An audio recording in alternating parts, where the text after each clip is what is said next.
You're welcome to another edition of Incoterms Export Platform Facebook Live from Creating Skill Academy. I'm actually at the airport, getting ready to for another trip. I've been in about 5 states in this country this week. I think this has been one of the busiest weeks for me since the beginning of this year.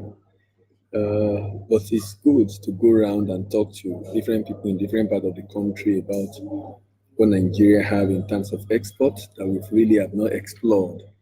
So for me, it's stressful, but it's very interesting for me. I'm meeting different people in different parts of the world, also part of the country. Some in your state on Tuesday, Monday, Tuesday.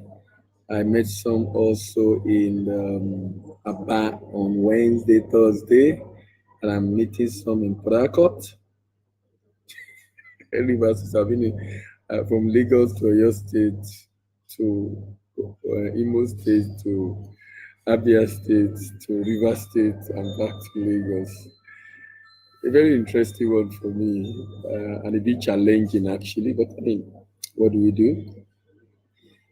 As long as it's rewarding in terms of the value being created for the country, I think it's worth it for me. I think it's worth it for me. I think it's worth it for me. I'll continue from where we stop in the morning. In the morning, we're discussing Incoterms, and the idea around the Incoterm basically is to demonstrate how pricing affect Incoterms. Is to demonstrate how pricing affect Incoterms. Um, so we are looking at now starting and managing export business part 28, and I'm discussing Incoterms and pricing. Starting and managing export business part 28, and I'm discussing Incoterm and pricing. Now, in the morning, I talked about X-Works, I talked about FCA, I talked about FES. X-Works, free carrier, and free alongside ship. Now, this evening, I'll be talking about free on board. I'll be talking about free on board.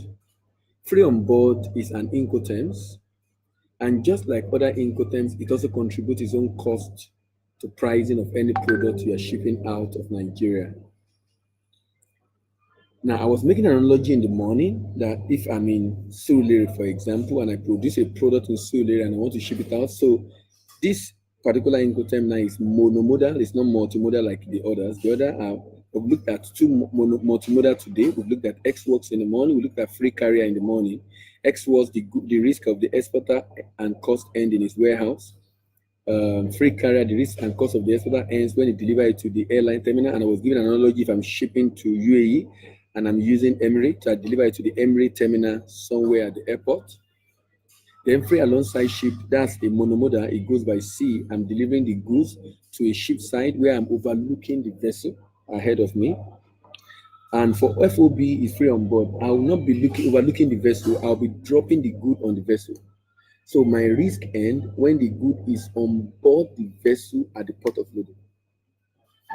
My risk end when the good is on board the vessel at the port of loading. My risk, as the risk of the exporter, ends while the good is on board the vessel at the port of loading. And that's very important. The risk and cost of the exporter actually ends while the good is on board the vessel at the port of loading. That's very important.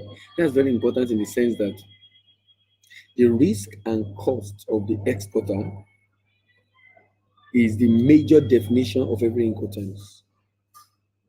For other Incoterms, it's major definition of Incoterms, and it's defined from the exporter's perspective. So that means if I do this now, immediately I deliver on board the vessel, my risk has ended as an exporter. The risk of the importer starts from that place. So that means the importer will bear the cost and risk to the destination, because my risk and cost end immediately the good is on board the vessel at the port of loading. My risk and cost end immediately the goods on board the vessel and the port of loading.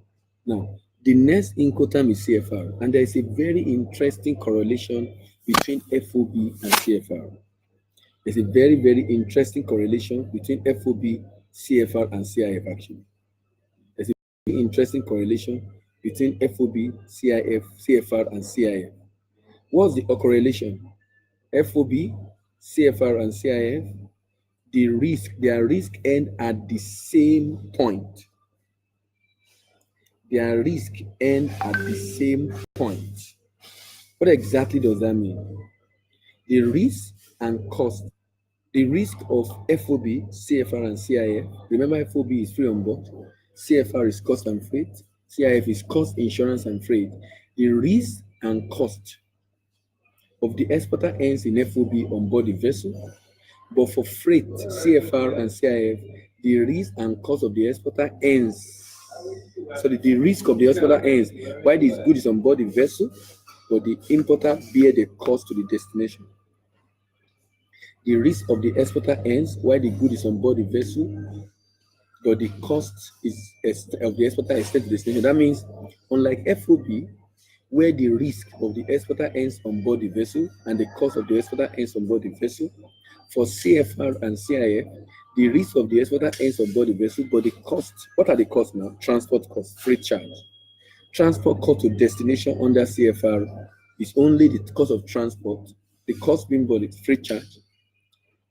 The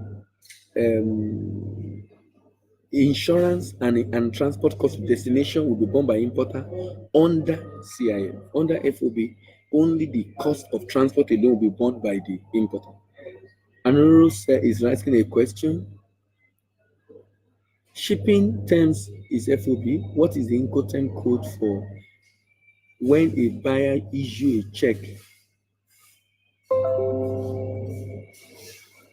When a buyer issue a check from their country to seller in order to guarantee payment. When a buyer issue a check from their country to seller guarantee payment for onward shipment. No. It's not a check. It's not a check that he will issue to you. Anoro. He won't issue you a check.